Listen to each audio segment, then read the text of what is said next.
Here with our team, America is offering a helping hand to Greece as it struggles to emerge from a 6-year recession. The Greek Prime Minister is now in Washington, hoping to restore his country's credibility after unemployment hit a record 27.6% in May. But while people all over Greece are struggling to pay for daily essentials, a group of activists is taking matters into its own hands, as our Gorp Iskanov reports. For millions of Europeans, it's impossible to imagine life without things like refrigerators, ACs, television, computers, and electricity in general. But no matter how difficult it may be, the reality is every month more of those living in the cradle of the European civilization are being forced into the dark. For over 2 years now, Christina hasn't been able to pay her electricity bills. She can't find work, and nor can her brother, 2 daughters, or their husbands. As the bills began piling up, I had to make my priorities. And this is where the food comes first. I want to pay the bills and I want to be okay with the state. But the state hasn't been okay with us. With 1 in 4 Greeks currently unemployed, Christina is far from the only person whose electricity has been cut off. And that's where these guys come in. Young, radical, and very determined, activists from the I Don't Pay movement illegally reconnect power to as many as 200 homes per month for free.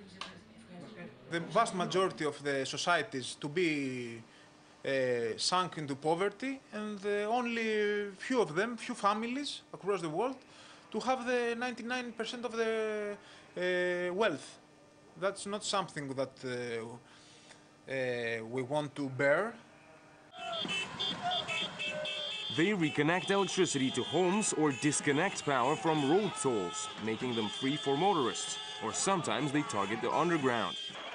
Today, the I Don't Pay movement has over 10,000 members across Greece and is gaining supporters despite being targeted by more than 100 ongoing lawsuits. No respect to a law which says that thousands of people will have no electricity to cook, no electricity to see watch. This movement will go on because it has very big legitimacy to the people. Greece's government continues to promise economic miracles, despite the country's status having been recently downgraded to emerging market. But the Greeks are tired of empty promises, and now more and more are taking matters into their own hands, even if that means breaking the law. Gorp Iskanov, RT, Athens, Greece. And while Europeans cut back on luxuries and governments tighten their budgets, there's one sector of society that's not